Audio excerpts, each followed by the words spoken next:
ఓం శాంతి. ఈరోజు అవ్యక్త బాప్దాత యొక్క మురళిని మనం విందాము. బాబా ఈ మురళిలో పిల్లలను అనుభవ స్వరూపంగా తయారు చేయటానికి ప్రతి విషయం బాబా ఏదైతే మనకి స్వమానాల మాల రూపంలో అనేక విషయాలను, మన నశను పెంచేటువంటి విషయాలను పిల్లలకి సమయానుసారంగా ఇస్తూనే వచ్చారు. కానీ బాబా ఏమంటున్నారంటే పిల్లలు వాటిని పాయింట్ రూపంలో గుర్తు తెచ్చుకుంటున్నారు తప్ప వాటి అనుభవ స్వరూపంలోకి రావటం లేదు. ఇప్పుడు అనుభవ స్వరూపంగా, అనుభవం యొక్క అథారిటీగా బాబా చేయాలనుకుంటున్నారు. అలాగే బాబా మనస సేవను పెంచండి అంటున్నారు. ఇప్పుడు ప్రకృతి ఆటలు కూడా అకస్మాత్తుగా పెరిగిపోయేవి ఉన్నాయి. కాబట్టి మీరు మనసు ద్వారా, మాటల ద్వారా, కర్మల ద్వారా, సంబంధ సంపర్కం ద్వారా ఏ రకంగా అయినా సరే మనస సేవ చేయండి. మీ శుభ భావన సంకల్పాలని అందరికీ దయతో అందించండి అన్నారు. ఇది 30 జనవరి 2010 బాబా వినిపించినది मुरली सारमु। चारों ही सब्जेक्ट में स्वमान की अनुभवी स्वरूप बन अनुभव की अथॉरिटी को कार्य में लगाओ। 4 సబ్జెక్టులలో స్వమానం యొక్క అనుభవి స్వరూపంగా అయి అనుభవం అనే అథారిటీని కార్యంలో ఉపయోగించండి. 4 సబ్జెక్టులలో స్వమానం యొక్క అనుభవి స్వరూపంగా అయి అనుభవం యొక్క అథారిటీని కార్యంలో ఉపయోగించండి. 4 సబ్జెక్టులు ఏంటివి?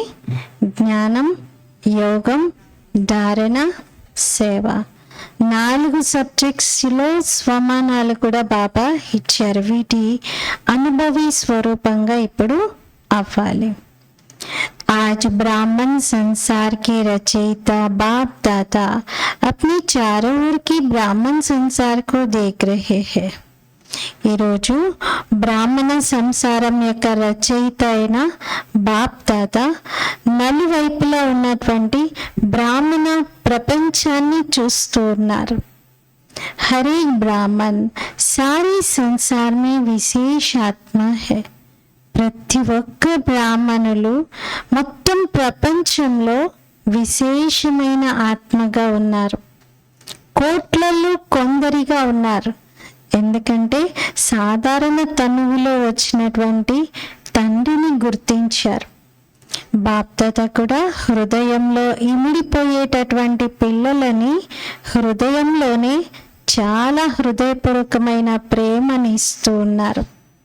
ప్రతి ఒక్క పిల్లలు స్వయాన్ని ఇలా బాబాకు ప్రియంగా, బాబా హృదయంలో ఇమిడిపోయి ఉన్నట్లుగా అనుభవం చేస్తూ ఉన్నారా? తండ్రి కొరకు ప్రతి ఒక్క పిల్లలు అతి ప్రియమైన వారే. తండ్రికి తన పిల్లల్లో ఎవరికైనా ఏదైనా అంగవైకల్యం ఉన్నా, మందబుద్ధిగా ఉన్నా, ఇంకే రకమైన లక్షణాల్లో ఎలాంటి మార్పు ఉన్నా తల్లికి తండ్రికి సమానమే కదా పిల్లలందరూ. మరి అందరినీ ప్రియంగా చూస్తారు. మరి ఇక్కడైతే భగవంతుడు, మరి భగవంతుడికి తన పిల్లలందరంటే అతి ప్రేమ, అందరికీ ప్రేమ. మీరందరూ సర్వ ఆత్మలకు ఛాలెంజ్ చేశారు, మేము యోగి జీవితాన్ని గడిపేటువంటి పిల్లలము అని. బాబా పిల్లలందరూ కూడా మొత్తం విశ్వంతో ఛాలెంజ్ చేస్తున్నారు, మేము యోగి జీవితాన్ని గడుపుతున్నాము అని. కేవలం యోగం జోడించే వారిమి కాదు, కానీ యోగి జీవితాన్ని గడిపే వారిమి అని. మరి జీవితం అంటే 2 గంటలు, 3 గంటలు, 4 గంటలు ఉండదు కదా. జీవితం సదాకాలం కోసం ఉంటుంది. మరి నడుస్తూ, తిరుగుతూ, కర్మలు చేస్తూ యోగి జీవితం కలిగిన వారిగా నిరంతర యోగిగానే మీరు ఉంటారు. మీరు యోగంలో కూర్చున్నా, కర్మలు చేస్తూ ఉన్నా కర్మ యోగిగా ఉంటారు. జీవిత లక్ష్యమే సదా యోగిగా ఉండటం. మరి ఈ విధంగా తన యోగి జీవితం న్యాచురల్ జీవితంగా అనుభవం అవుతూ ఉందా? బాప్దాదా ప్రతి ఒక్కరి మస్తకంలో ప్రకాశిస్తూ ఉన్నటువంటి భాగ్యమును చూస్తూ ఉన్నారు. ఏం చూశారు?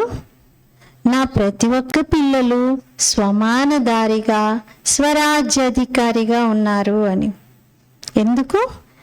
ఎక్కడైతే స్వమానం ఉంటుందో అక్కడ దేహ బాణం అనేది రాదు. బాబా పిల్లలందరూ స్వమానదారిగా స్వరాజ్యదారిగా ఎందుకున్నారు అంటే దేహ బాణము లేదు. ఆత్మిక స్వరూపంలో ఆత్మిక స్థితిలో ఉంటున్నారు.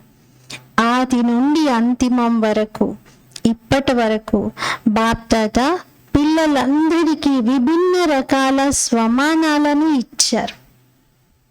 గతంలో 108 స్వమానాలు అని వాటి చింతన చేసేది. ఇప్పుడు 500 దాటిపోయాయి.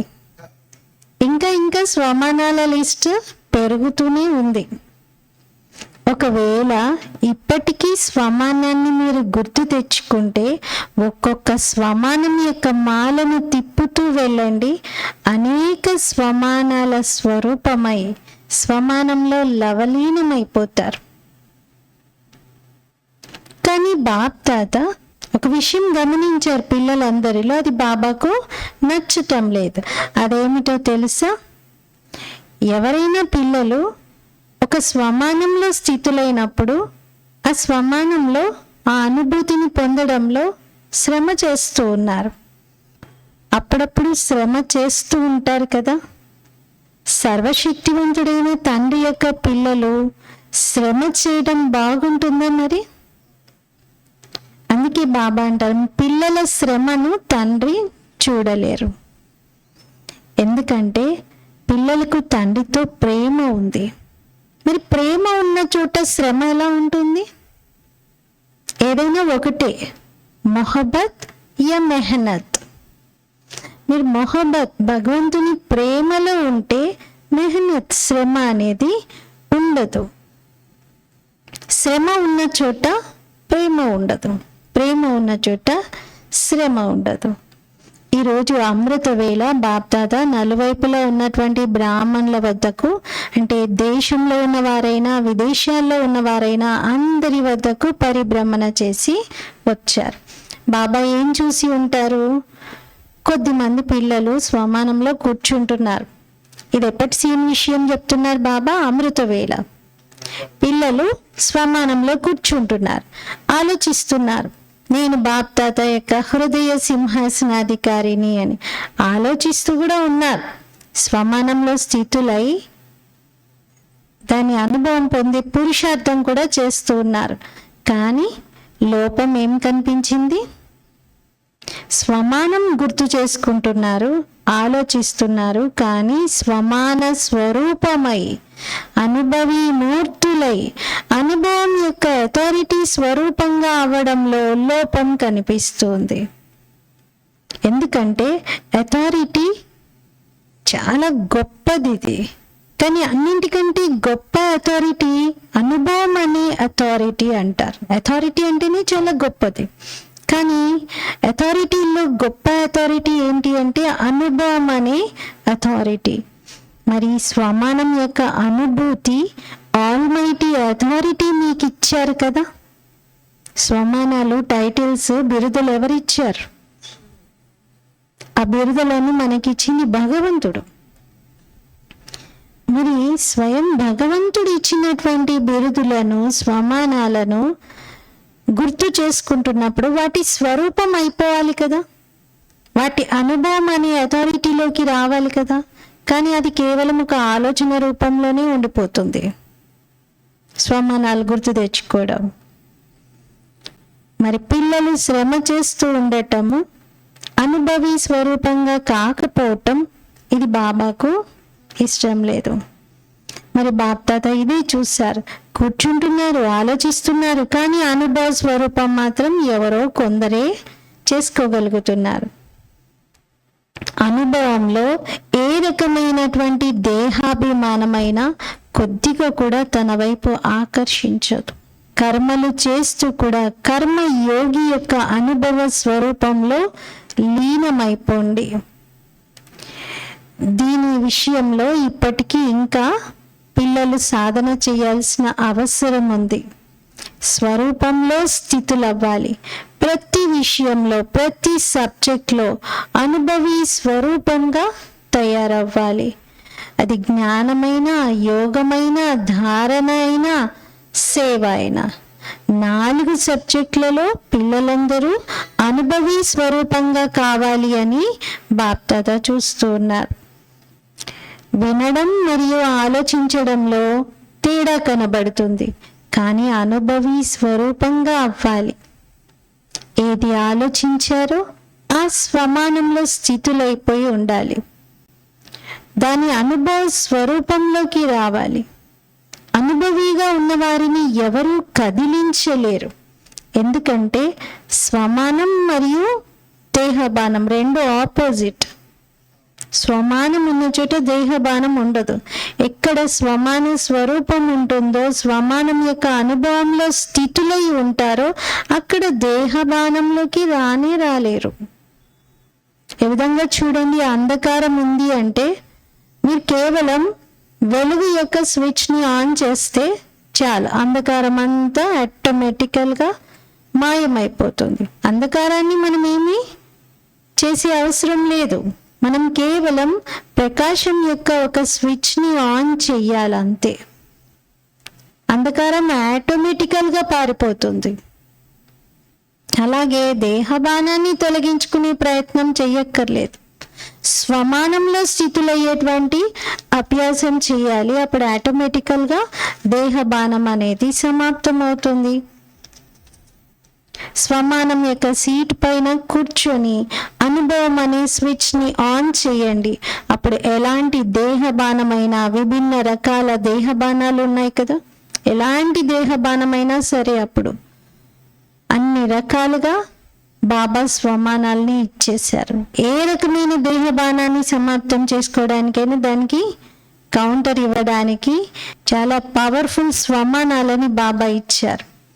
స్వమానాలు అయితే తెలుసు కదా, పురుషార్థం కూడా చేస్తూ ఉన్నారు, కానీ అనుభవం యొక్క పురుషార్థం చెయ్యండి.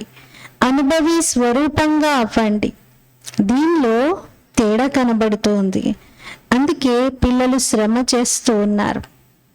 మరి బాప్దాదా ఇప్పటి సమయం అనుసారంగా తండ్రి సమానంగా అవ్వాలి అనేటువంటి లక్ష్యాన్ని సంపన్నం చేసుకునే సమయం ఇది అని చెప్తున్నారు. పిల్లలు సహజంగా అనుభవం చేసుకునే విషయంలో శ్రమ చేస్తూ ఉండటము బాబాకి బాగా అనిపించట్లేదు. ప్రతి ఒక్కరూ ఇప్పుడు స్వయాన్ని చెకింగ్ చేసుకోండి. నేను కర్మయోగి జీవితాన్ని గడిపేవాడినేనా? జీవితం న్యాచురల్గా మరియు సదాకాలికం కోసం ఉంటుంది, అప్పుడప్పటి కోసం కాదు. మరి ఇటువంటి అనుభవి స్వరూపంగా కండి. లక్ష్యం ఏంటి? యోగి జీవితం గడపాలని. మరి లక్ష్యం ఎలా ఉంటే అనుభవి మూర్తులుగా అవ్వాలి అనేటువంటి ఆ లక్ష్యంకి తగినట్టుగా లక్షణాలు కూడా కనిపించాలి. ఆ లక్ష్యం సంపన్నంగా ఉందా చూసుకోండి అంటున్నారు. సదా మస్తకంలో ప్రకాశిస్తూ ఉన్నటువంటి లైట్ స్వయానికి అనుభవం అవ్వాలి, ఇతరులు కూడా అనుభవ స్వరూపంలో స్థితులు అవ్వాలి. స్మృతి స్వరూపంగా ఉండాలి. స్మృతి చేసేవారిగా కాదు, స్మృతి స్వరూపంగా అవ్వాలి. స్మృతి స్వరూపమా లేక ఇంకేదైనా స్వరూపంలో ఉన్నారా చెక్ చేసుకోండి. ఎక్కడ స్మృతి యొక్క అనుభవి స్వరూపులుగా ఉంటారో అక్కడ తనలో సమర్థత, ప్రతి కార్యం చేస్తూ కూడా అనుభవం అవుతుంది. ఎక్కడైతే స్మృతి యొక్క అనుభవి స్వరూపంగా అవుతారో అక్కడ సమర్థత, ప్రతి కార్యం చేస్తూ కూడా అనుభవం అవుతుంది. ఆ స్ట్రెంగ్త్, ఆ పవర్ అనుభవం అవుతుంది. కార్యాలు విభిన్న రకాలుగా ఉంటాయి, కానీ అనుభవ స్వరూపం యొక్క స్థితి భిన్న భిన్న రకాలుగా ఉండదు, పనులు వేరు రకాలుగా చేస్తారు, ఒక్కోసారి ఒక్కో కార్యంలో ఉంటారు. కానీ స్వమానం అనుభవం అదైతే కామన్ అంటున్నారు. ఈరోజు బాప్దాదా చూశారు పిల్లలు ఎందుకు శ్రమ చేస్తున్నారు అనేది. అనుభవ స్వరూపం అవ్వడంలో నంబర్ వారీ పురుషార్థం అనుసారంగా ఉండడాన్ని గమనించారు. బాప్దాదాకు ప్రతి ఒక్క పిల్లలతో చాలా గాఢమైనటువంటి ప్రేమ ఉంది. మరి ప్రేమ ఎవరిపైన ఉంటే, వారు శ్రమ చేస్తూ ఉంటే బాగా అనిపించదు కదా. ఏ సబ్జెక్టులో శ్రమ చేస్తూ ఉన్నా సరే అప్పుడప్పుడు అనేటువంటి శబ్దాన్ని యూజ్ చేస్తూ ఉంటారు. దీనికి కారణం ఏంటి? అనుభవి స్వరూపంగా అవడంలో లోపం. పురుషార్థిగా ఉన్నారు కానీ స్వరూపంగా తయారవ్వటం లేదు. ఒక్క సెకండ్లో 4 సబ్జెక్ట్స్లో మీ స్వమానం యొక్క అనుభవి స్వరూపం యొక్క అనుభూతి జరగాలి. ఒక్కొక్క సబ్జెక్ట్ని గుర్తు తెచ్చుకోండి, దానికి తగిన స్వమానాలు రాయండి. ఇప్పుడు జ్ఞానానికి తగిన కొన్ని స్వమానాలు ఆలోచించండి. నేను మాస్టర్ నాలెడ్జ్ఫుల్ ఆత్మను, నిన్ననే స్వమానం రాశారు కదా. మరి నేను మాస్టర్ జ్ఞాన సాగర్, నేను మాస్టర్ జ్ఞాన సూర్యుడను, నేను ఈశ్వరీయ విద్యార్థిని. ఇలా జ్ఞానానికి సంబంధించినటువంటి స్వమానాలు. తర్వాత యోగానికి సంబంధించిన స్వమానాలు ఆలోచించండి. నేను తపస్వి మూర్తుడను, నేను యోగేశ్వర్ని, నేను యోగిని, నేను రాజఋషిని, నేను బేహద్ వైరాగిని. ఇవన్నీ యోగానికి సంబంధించిన స్వమానాలు. నేను ప్రకృతి జీతాత్మను, నేను మాయా జీతాత్మను. ఇవన్నీ యోగం. అలాగే ధారణకు సంబంధించినటువంటి స్వమానాలు ఆలోచించండి. నేను దివ్య గుణధారి ఆత్మను, నేను దివ్య గుణ సంపన్న ఆత్మను, నేను ధారణామూర్తి ఆత్మను, నేను శ్రేష్ఠ ఆత్మను, నేను సర్వగుణ సంపన్నుడను, నేను 16 కళ సంపూర్ణ ఆత్మను.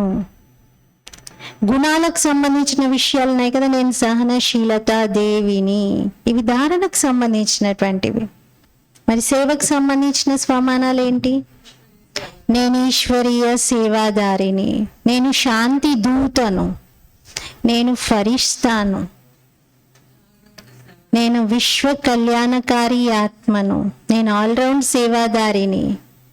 ఇలా చింతన చేయండి. 4 సబ్జెక్టులలో వేరు రకాలుగా మీరు స్వమానాలను బాబా ఇచ్చారు. ఈ స్వమానాలన్నింటి స్వరూపంలోనూ మీరు ఉండాలి అంటున్నారు. 4 సబ్జెక్ట్స్లో ఒక్క సెకండ్లో మీ స్వమానం యొక్క అనుభవ స్వరూపం యొక్క అనుభూతి జరగాలి. ఇక దేహాభిమానం అనేది దరిదాపుల్లో కూడా కనిపించదు. స్వమానం యొక్క స్వరూపంలో ఉన్నప్పుడు దేహబానము చాలా దూరంగా వెళ్ళిపోతుంది, మన దగ్గరికి కూడా రాదు. ఏ విధంగా ప్రకాశం ఉన్న చోట అంధకారం నిలుస్తుందా? నిలవదు. అంధకారాన్ని పంపించి ప్రయత్నం చేయక్కర్లేదు. అంధకారాన్ని అంతా మనం ప్యాక్ చేసి ఎక్కడైనా పడేయగలుగుతామా? అంధకారం వెళ్ళిపో అంటే వెళ్ళిపోతుందా? చీకటిని మనం ఏమీ చేయలేం. కేవలం మన చేతుల్లో ఉన్నదల్లా మనం వెలుగును తీసుకురావడమే. వెలుగును తీసుకొస్తే చీకటి వెళ్ళిపోతుంది. అలాగే బాబా అంటున్నారు, మీరు మీ స్వమానంలో ఉండండి. న్యాచురల్గా ఎక్కడైతే అంధకారం ఉంటుందో అక్కడ ప్రకాశం తక్కువగా ఉంటుంది లేదా ఉండదు. మరి అన్నింటికంటే గొప్పలోకెల్లా గొప్ప అథారిటీ అనుభవమే. అనుభవము వేలాది మంది మార్చాలని చూసినా కూడా మారదు. అనుభవం అనేది లోపల డీప్ డౌన్గా ఉన్నటువంటి దాన్ని వేల మంది ప్రయత్నాలు చేసి ఏదైనా చేయగలిగినా అది మారదు. ఈ విధంగా మీరందరూ పంచదార అనుభవం చేశారు. పంచదార టేస్ట్ ఎలా ఉంటుందో తెలుసు కదా. పంచదార అనుభవం ఎలా ఉంది? చేదా? తియ్యగా ఉంటుంది. పంచదార అంటేనే తియ్యగా ఉంటుంది, చాలా మధురంగా ఉంటుంది. ఇప్పుడు 1000 మంది కలిసి మీకు చెప్తున్నారు పంచదార తియ్యగా ఉండదు, పంచదార అనేదే చేదుగా ఉంటుంది, పంచదార అంటేనే కారంగా ఉంటుంది అని చెప్తున్నారు.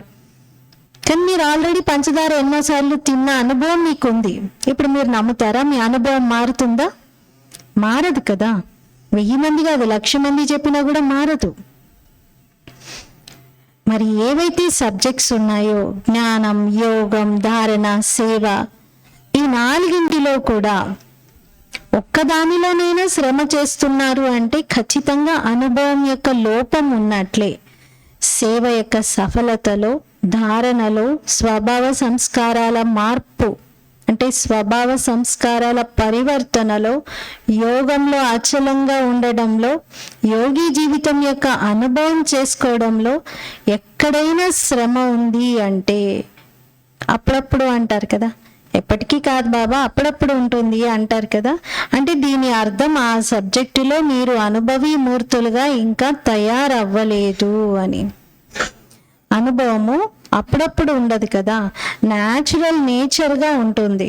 మరి ఇప్పటి వరకు విన్నారు కదా శ్రమ ఎందుకు చేస్తున్నారు అనేది.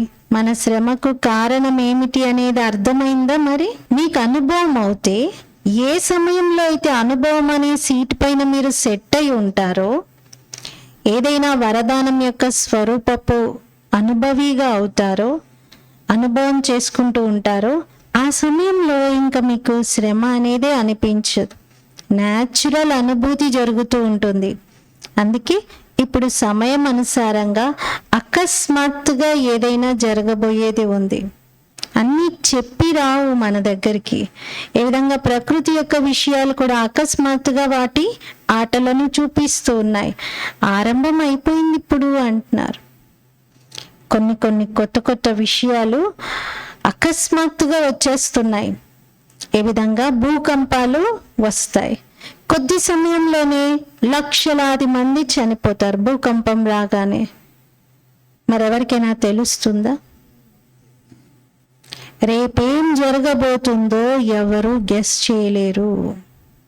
వాతావరణాన్ని ముందుగానే తెలుసుకునేటువంటి కేంద్రాలు ప్రత్యేకంగా ఉన్నప్పటికీ కూడా వాటిని నిరోధించలేవు. వాటిని ఆపగలుగుతాయా?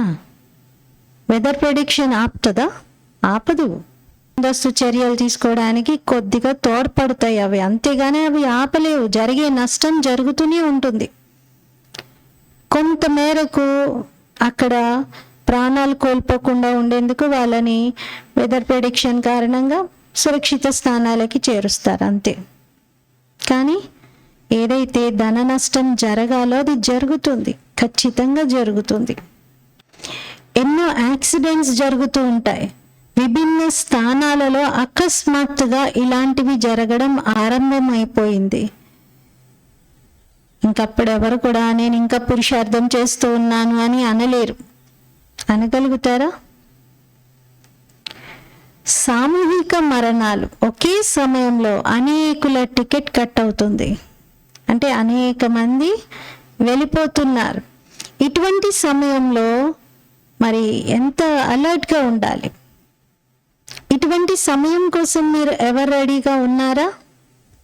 లేకపోతే ఇంకా నేను పురుషార్థం చేస్తూ ఉన్నాను అంటారా?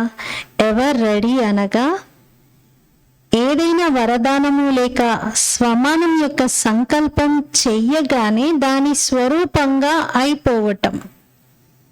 దీనికోసమే బాబ్దాదా ఈరోజు ఈ విషయం పైన అటెన్షన్ని కలిగిస్తూ ఉన్నారు. ఏదైనా వరదానాన్ని ఫలీభూతం చేసుకొని వరదానం లేక స్వమానం యొక్క స్వరూపపు అనుభవిగా కాగలరా?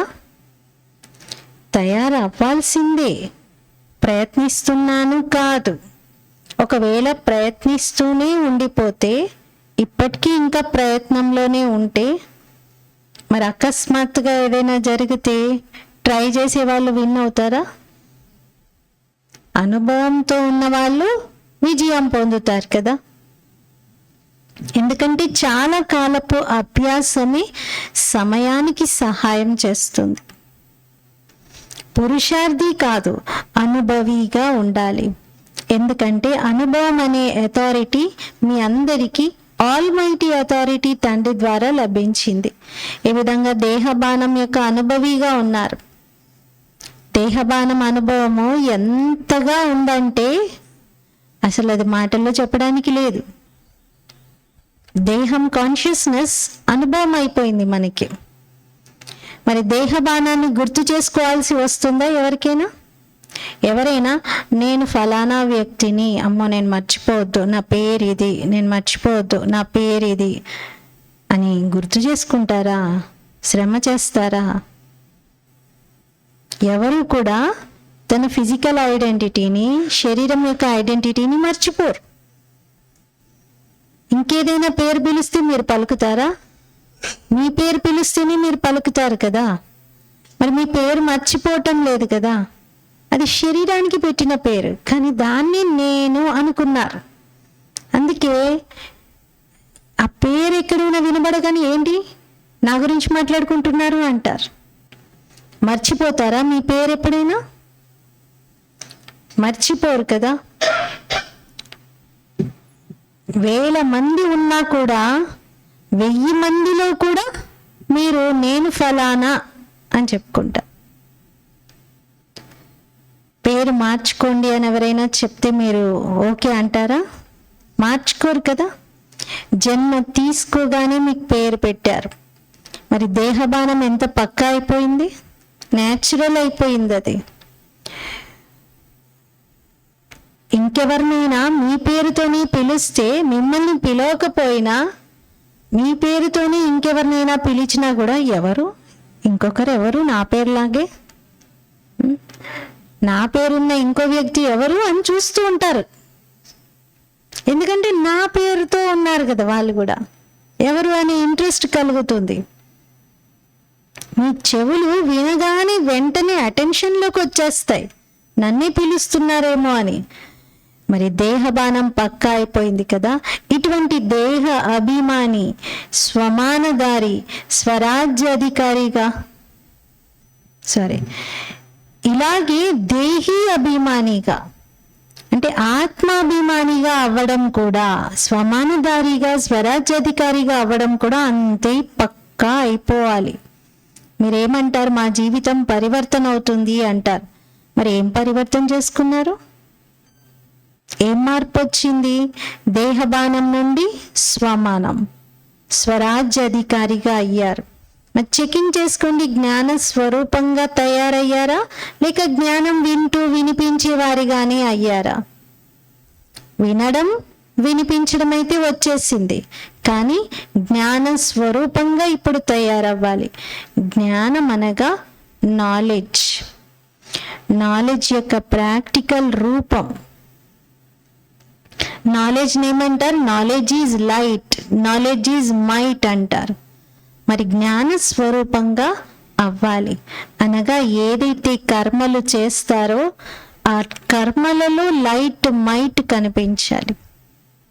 మనం ఎంత సింపుల్ కర్మ చేసినా, ఏ కార్యం చేస్తూ ఉన్నా ఆ కర్మలలో జ్ఞానం యొక్క లైట్, జ్ఞానం యొక్క మైట్ కనిపించాలి. లైట్ అంటే జ్ఞానం యొక్క ప్రకాశము మరియు జ్ఞానం యొక్క పవర్. పవరు ప్రకాశము రెండు కనిపించాలి అంటున్నారు. అప్పుడు యథార్థంగా ఆ కార్యం జరుగుతుంది. అప్పుడు జ్ఞాన స్వరూపులు అని అంటారు. జ్ఞానం వినిపించే వారిగా కాదు, జ్ఞాన స్వరూపంగా అవ్వాలి. యోగ స్వరూపం అంటే అర్థం ఏంటి? కర్మేంద్రియాలను జయించటం. ప్రతి కర్మేంద్రియంపై స్వరాజ్యధారిగా ఉండాలి. అప్పుడే దీన్ని యోగం అంటారు, యోగయుక్తమైన జీవితం అని అంటారు. ఒకవేళ ఇలా జ్ఞానయోగ స్వరూపంగా ఉంటే ప్రతి గుణం యొక్క ధారణ మీలో ఆటోమేటికల్గా జరుగుతుంది. జ్ఞానం యోగం రెండిటిలో మంచిగా ఉన్నారంటే ధారణ ఆటోమేటిక్గా జరుగుతుంది. ఎక్కడ జ్ఞానయోగాలు ఉంటే, యోగయుక్తంగా ఉంటే అక్కడ గుణాల ధారణ ఆటోమేటికల్గా జరుగుతుంది. సేవ ప్రతి సమయం ఆటోమేటిక్గా జరుగుతుంది. ఎక్కడ జ్ఞానం ఉంటుందో, యోగం ఉంటుందో, యోగయుక్తంగా ఉంటారో అక్కడ ఇక్కడ గుణాల ధారణ కూడా ఆటోమేటికల్గా జరుగుతుంది. సేవ ప్రతి సమయం ఆటోమేటిక్గా ఉంటుంది. సమయం అనుసారంగా మనసు ద్వారానైనా సేవ చేయండి, మాటల ద్వారానైనా సేవ చేయండి, కర్మల ద్వారా అయినా సేవ చేయండి, లేక స్నేహ సంబంధంతో అయినా సేవ చేయండి. సేవ అయితే ప్రతి సమయం అఖండంగా నడుస్తూనే ఉండాలి. మనస, వాచ, కర్మలు, సంబంధాలు, ఈ 4 రకాలుగా సేవ జరుగుతూ ఉండాలి. సంబంధ సంపర్కంతో కూడా సేవ జరుగుతుంది. సపోజ్ ఎవరైనా మీ సోదరి సోదరులు బ్రాహ్మణ పరివారంలో కొద్దిగా దుఃఖపడుతూ బాధలో ఉన్నారనుకుందాం. కొంచెం పురుషార్థంలో డల్గా ఉన్నారు, అలిగారనుకోండి, ఏదో ఒక సంస్కారానికి వశం అయిపోయి మరి అటువంటి వారి సంపర్కంలోకి వచ్చి వారికి ఉమంగ ఉత్సాహాన్ని కలిగించడం, సహయోగమును ఇవ్వడం, స్నేహాన్ని పంచడం, ఇది కూడా సేవ యొక్క పుణ్యం మీలో జమ అవుతుంది.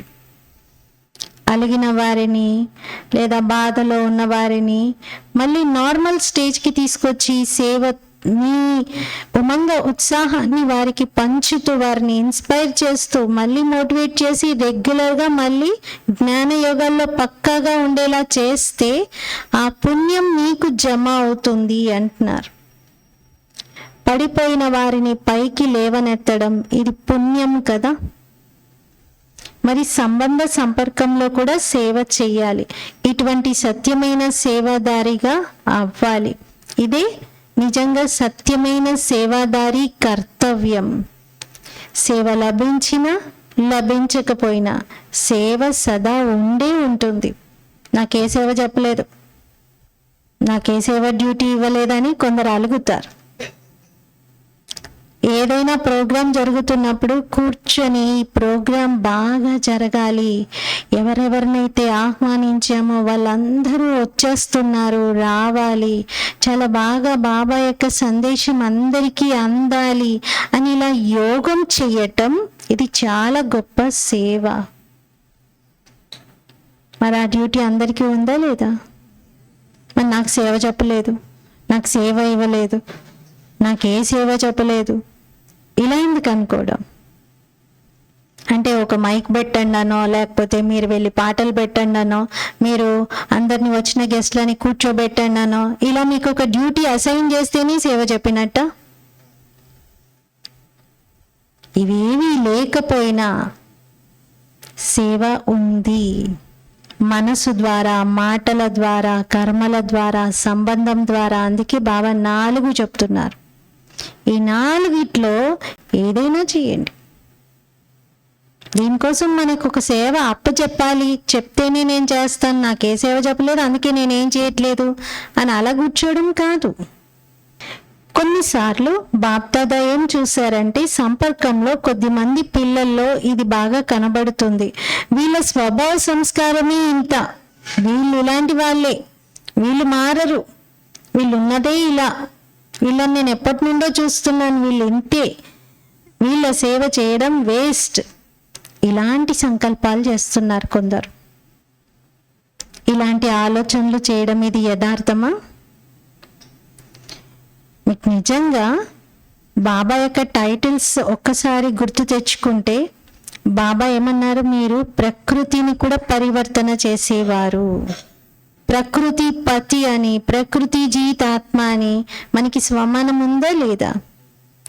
మరి ఆలోచిస్తే ప్రకృతిని కూడా సతోప్రధానంగా చేసేటటువంటి వారు, ప్రకృతిని మార్చగలిగిన వారు ఇక్కడైతే మనుష్యాత్మ కదా, బ్రాహ్మణులుగా పిలువబడుతున్నారు. మరి వాళ్ళు మారరు, వీళ్ళు మారరు, వీళ్ళు ఇంతే అని ఎందుకంటున్నారు? వాళ్ళు ఏదో సంస్కారానికి, స్వభావానికి వశమైపోయి ఉన్నారు. మరి ప్రకృతి యొక్క సంస్కారాన్ని మార్చగలిగే ఛాలెంజ్ చేస్తున్నటువంటి వారు ప్రకృతి కన్నా వీళ్ళైతే పురుషులు కదా. పురుష్ అంటే ఆత్మ అని అర్థం, ఇక్కడ జెండర్ కాదు. పురుష్ అంటే ఆత్మ. ఆత్మను పరివర్తన చేయలేరా? జడమైన ప్రకృతిని పరివర్తన చేయగలుగుతున్నారు. మరి ఒక ఆత్మ, అది కూడా ఎలాంటి ఆత్మ? మన సోదరాత్మ, మనతో కనెక్ట్ అయి ఉన్న ఆత్మ, మన సంబంధంలో ఉన్న ఆత్మ, వారిలో పరివర్తనను తీసుకురాలేరా? మరి సత్యమైన సేవాదారీలు తమ సేవ యొక్క పుణ్యంను జమ చేసుకునేందుకు శుభ భావన తప్పనిసరిగా పెట్టుకుంటారు. వాళ్ళు మారకపోవచ్చు, కానీ వీళ్ళొక శుభమైన ఆశను ప్రతిసారి వాళ్ళ పట్ల ఎక్స్ప్రెస్ చేస్తారు. ఎవరైనా వాళ్ళ గురించి వీళ్ళు మారరు అంటే కూడా వీళ్ళు తప్పక మారుతారు. వాళ్ళలో మార్పు వస్తుంది రోజు రోజుకి, చాలా మారిపోయారు ఆల్రెడీ. ఇలా శుభ సంకల్పాన్ని, శుభ భావనని అందిస్తారు. వాళ్ళని సత్యమైన సేవాదారి అని అంటారు. వీళ్ళు ఉన్నదే ఇంత, వీళ్ళేం మారుతారు? వీళ్ళు మారరు, వీళ్ళు కేవలం చెప్పడమే, వీళ్ళు మారరు అని ఇలా అనుకోవడం అంటే వారి పట్ల శుభ భావన లేకపోవడం కూడా సూక్ష్మంగా ద్వేష భావన కలిగి ఉండటమే. ఘృణా భావన అంటున్నారు. అసహ్యం కలగడమే వాళ్ళ పట్ల సూక్ష్మంగా.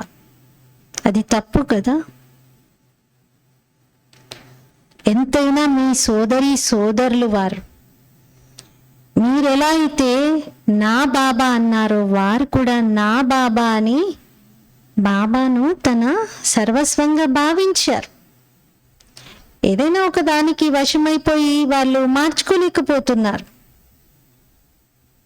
మరి సత్యమైన సేవాదారీలు శుభభావనను ఇచ్చి సేవ యొక్క పుణ్యమును జమ చేసుకుంటారు.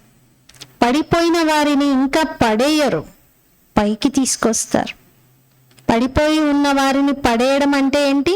వీళ్ళు మారరు, వీళ్ళు ఇంతే. ఇలా అనడం అంటే వాళ్ళని ఇంకా పడిపో అని చెప్పడమే. సహయోగం ఇవ్వాలి, అప్పుడే సత్యమైన సేవాదారి పుణ్యాత్మ అంటారు. మరి ఈ విధంగా చెకింగ్ చేసుకోండి. ఇంతటి సేవ యొక్క ఉమంగుత్సాహం ఉందా? దీన్ని ఏమంటారంటే అనుభవం యొక్క అథారిటీ కలిగి ఉండడం అని.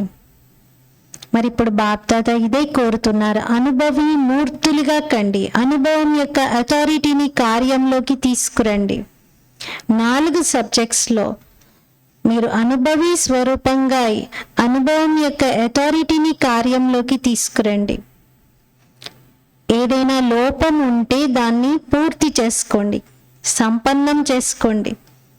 ఈ విధంగా స్వయం పైన అటెన్షన్ ఇస్తాను అన్నవారు ఒక్కసారి చెయ్యెత్తండి. మనస్సు యొక్క చెయ్యి ఎత్తుతున్నారా? స్థూలమైన చెయ్య, శరీరం యొక్క చెయ్యి కాదు, మనస్సు చెయ్యి ఎత్తాలి. మనస్సు చెప్పాలి, నేను ఇది ఎలా అయినా చేస్తాను, నా లోపలున్న లోపాలన్నీ నేను ఫినిష్ చేసుకుంటాను, అన్నిటినీ నేను కంప్లీట్గా సమాప్తం చేసుకుంటాను అని మనస్సు చెయ్యి ఎత్తారా? ఎందుకంటే బాప్దాత శివరాత్రికి రిజల్ట్ తీసుకుంటారు. మనస్సులో ఏ విధమైనటువంటి లోపం ఉన్నా, సంస్కారం ఉన్నా, మీ శుభ భావన మాత్రం తగ్గకూడదు.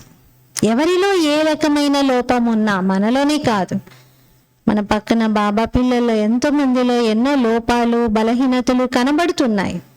ఇంక వీళ్ళు ఇంటి అనే దృష్టికోణం ఏర్పడకూడదు.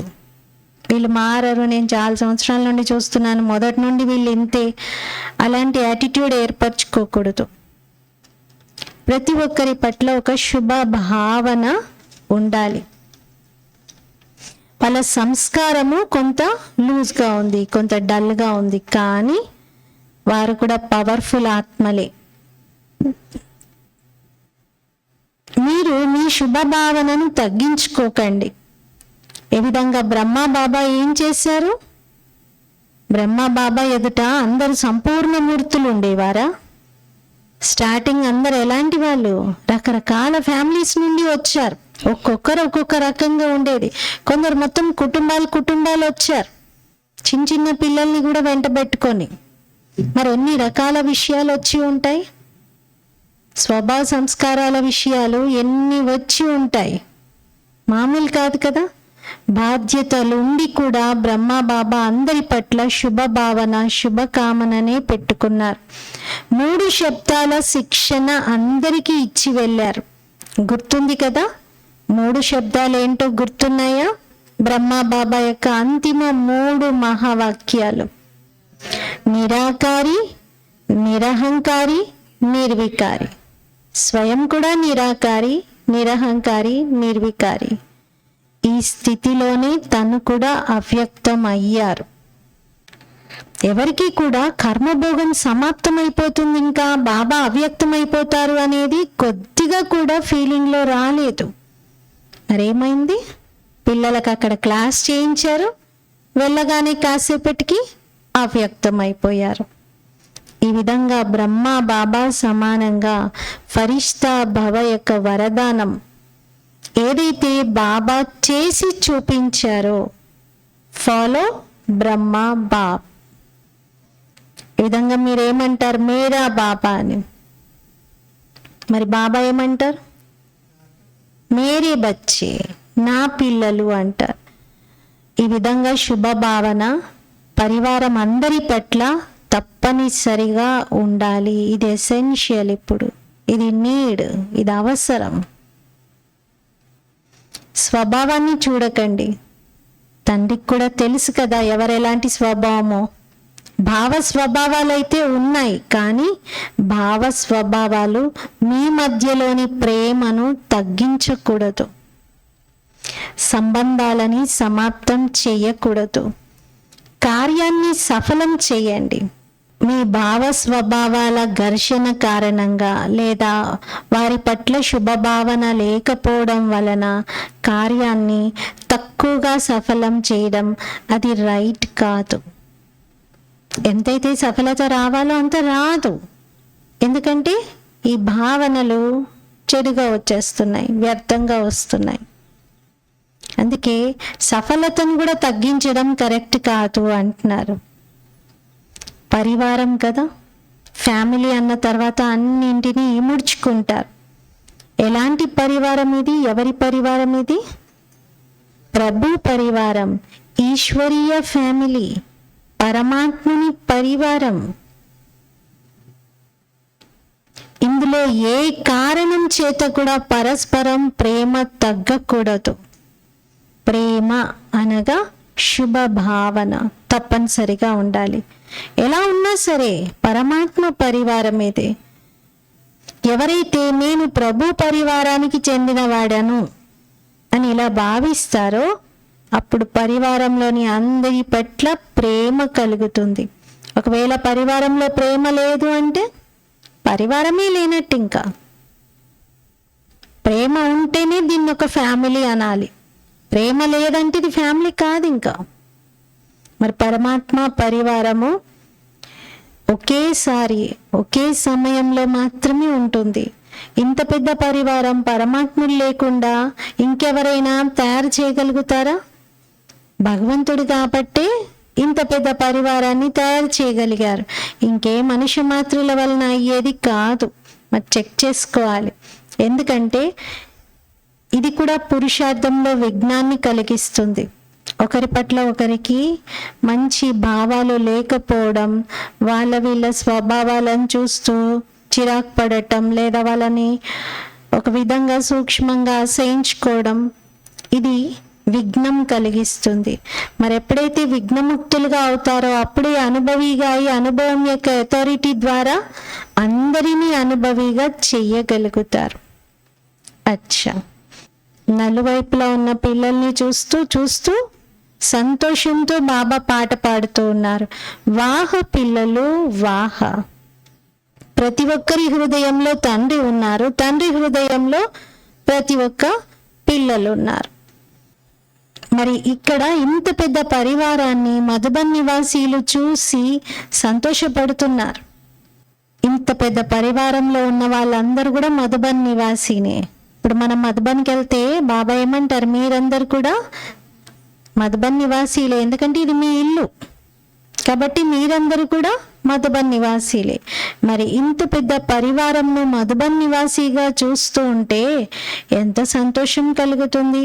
వాహ మధుబన్ వాహ అని అనిపిస్తుంది. అందరికీ శరణాగతి ప్లేస్ మధుబన్. మధుబన్ అనేది ఒక అసైలం లాంటిది. మొత్తం ఆపద సమయంలో అందరూ అక్కడికి చేరుకొని అక్కడే శరణు పొందుతారు. అలాంటి స్థానం మధుబన్. అందుకే మధుబన్కి పరిగెత్తుకుంటూ వచ్చేస్తారు. బాబాకి ఏదైతే ఆశ ఉందో ఇప్పుడు ఆ ఆశను తొందరగా పూర్తి చేయండి. 4 సబ్జెక్టులలో అనుభవి స్వరూపంగా అవ్వాల్సిందే. బాప్దాదా దేశ విదేశాల్లో నలువైపులా ఉన్నటువంటి పిల్లలు ఎక్కడ కూర్చొని ఉన్న అందరినీ చూస్తూ ఉన్నారు.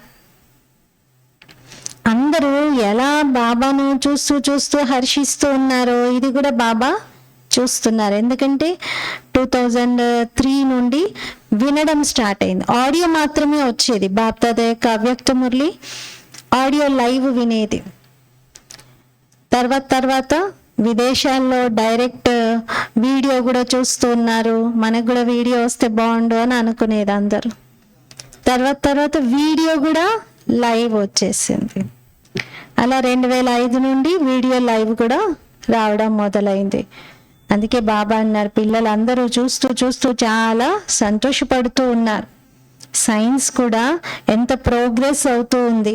కొత్త ఇన్వెన్షన్స్ ప్రపంచంలో జరుగుతూ ఉన్నాయి. కానీ వాటి లాభము మీరు తీసుకుంటున్నారు అంటున్నారు. మంచి సాధనాలు వెలువడుతూ ఉన్నాయి. దూరంగా ఉండి కూడా అందరూ దగ్గరగా కనిపిస్తున్నారు. మరి సైన్స్ వాళ్ళకు కూడా శుభాకాంక్షలు. ఇంతటి సాధనాలను అయితే తయారు చేశారు కదా. అచ్చా, దేశ విదేశాల్లోని పిల్లలందరికీ చాలా హృదయపూర్వకమైన ప్రేమ మరియు ప్రియ స్మృతులను స్వీకరించగలరు. మరియు విశేషంగా ఇటువంటి విశేషమైన పిల్లలకు నమస్తే. हम रूहानी बच्चों की रूहानी बाप दादा को याद प्यार गुड मॉर्निंग और नमस्ते. मेरा बाबा मीठा बाबा प्यारा बाबा शुक्रिया बाबा. వరదానము. నాలెడ్జ్ యొక్క లైట్ ద్వారా పురుషార్థం యొక్క మార్గాన్ని సహజంగా స్పష్టంగా చేసుకునేటువంటి ఫరిష్తా స్వరూప భవ. నాలెడ్జ్ యొక్క లైట్ ద్వారా పురుషార్థం యొక్క మార్గాన్ని సహజంగా స్పష్టంగా చేసుకునేటువంటి ఫరిష్తా స్వరూప భవ. వివరణ. ఫరిస్తాల జీవితంలో లైట్ మరియు మైట్ రెండు స్పష్టంగా కనిపిస్తాయి. కానీ లైట్ మైట్ రూపంగా తయారవ్వడానికి మననం చేయడం మరియు సహించుకోవడం ఈ 2 శక్తులు కావాలి. మనసు కొరకు మనన శక్తి, వాచా కర్మల కోసం సహన శక్తిని ధారణ చేయండి. అప్పుడు మీ నోటి నుండి ఏ శబ్దాలు మీరు మాట్లాడినా, ఏ కర్మలు మీరు చేసినా వాటి అనుసారంగానే జరుగుతాయి. మననం చేయడంతో క్లారిటీ వస్తుంది మనసులో. సహించుకోవడంతో మాటలు దురుసుగా రావు, మాటలలో ఎలాంటి హార్ష్నెస్ ఉండదు, కర్మలలో కూడా నమ్రత కనబడుతుంది. అందుకే మనస్సు కొరకు మనన శక్తి, వాచా కర్మల కొరకు సహన శక్తిని ధారణ చేయండి. అప్పుడు ఏ శబ్దాలు మాట్లాడతారో, ఏ కర్మలు చేస్తారో వాటి అనుసారంగానే జరుగుతాయి. ఒకవేళ ఈ 2 శక్తులు ఉన్నట్లయితే ప్రతి ఒక్కరి కొరకు పురుషార్థపు మార్గము సహజంగా స్పష్టంగా అవుతుంది. అంటే మన మార్గంలో ఇంకా ఫాగ్ ఉంది అంటే మనం మననం చేయట్లేదు, సహించుకోవట్లేదు అని అర్థం. ఈ 2 శక్తులు ముఖ్యం. స్లోగన్. వ్యర్థం మాట్లాడటం అనగా అనేకులను డిస్టర్బ్ చేయటం. వ్యర్థం మాట్లాడటం అనగా అనేకులను డిస్టర్బ్ చేయటం. వ్యర్థం మాట్లాడేటువంటి అలవాటు ఉన్న వాళ్ళు చాలా జాగ్రత్త వహించాలి. చాలా కర్మలు తయారవుతాయి వాళ్ళకి. వేస్ట్ మాట్లాడడం, టైంపాస్కి మాట్లాడటం, కబుర్లు చెప్తూ మాట్లాడటం, కాలక్షేపానికి మాట్లాడటం, సరదాగా మాట్లాడటం, వీటన్నిటిలో వ్యర్థమే ఉంటుంది. ఈ వ్యర్థం మాట్లాడడం అంటే డిస్టర్బ్ చేయడం. మరి డిస్టర్బ్ చేశారంటే ఖాతా తయారవుతుందా లేదా? అవ్యక్త ఇషారా. సదా అచలంగా స్థిరంగా ఏకరస స్థితిని అనుభవం చేయండి. పిల్లలైన మీరు మాస్టర్ ప్రకృతిపతిగా ఉన్నారు. ఈ ప్రకృతి ఆటలను చూస్తూ హర్షిస్తూ ఉండండి. ప్రకృతి అలజడి చేసిన, ప్రకృతి సుందరమైన ఆటలను చూపించిన, రెండిటిలోనూ ప్రకృతిపతి ఆత్మలు సాక్షిగా ఈ ఆటం చూస్తారు. అంటే ప్రకృతి అలజడి సృష్టించిన, ప్రకృతి సుందరమైన రూపాలను చూపిస్తూ ఉన్న ఈ రెండింటిని డిటాచ్డ్ అబ్జర్వర్గా సాక్షిగా చూస్తారు. ఆట యొక్క మజా తీసుకుంటారు, భయపడరు. కానీ బాప్దాదా తపస్య ద్వారా సాక్షి స్థితి యొక్క ఆసనం పైన కూర్చొని అచలంగా స్థిరంగా ఉండేటువంటి విశేషమైనటువంటి అభ్యాసాన్ని చేయిస్తూ ఉన్నారు.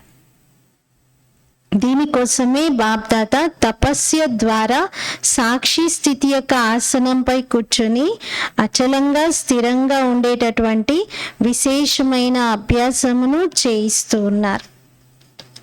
ఈరోజు స్వమానము, నేను ఫరిష్తా స్వరూపాన్ని. జ్ఞానం యొక్క లైట్ ద్వారా పురుషార్థపు మార్గాన్ని సహజంగా చేసుకోవడానికి నేను ఫరిష్తా స్వరూపాన్ని. 2 శక్తుల పైన రోజంతా అటెన్షన్ ఇవ్వాలి. ఒకటి మనన శక్తి, రెండోది సహన శక్తి. మననం చేయాలి. మననం జ్ఞానంతో మొదలు పెట్టాలి. జ్ఞానం మురళి బాబా ఏదైతే వినిపించారో ఈ పాయింట్స్ని పదే పదే రివైజ్ చేసుకుంటూ వాటిని క్వశ్చన్ చేసుకుంటూ చింతన చేయడం, అది మనన శక్తిని పెంచుతుంది. రెండోది మాటల్లో కర్మల్లో చాలా అటెన్షన్, సహించుకోవాలి, సహన శక్తిని ఉపయోగించాలి. బాబా దీనికోసం కూడా ఈజీ ఉపాయం చెప్పారు. మీరు అథారిటీగా అయిపోయి ఆర్డర్ చేయండి, సహన శక్తి హాజరైపోతుంది అని. ఈ రెండిటి అనుభవము చేద్దాం. ఓం శాంతి.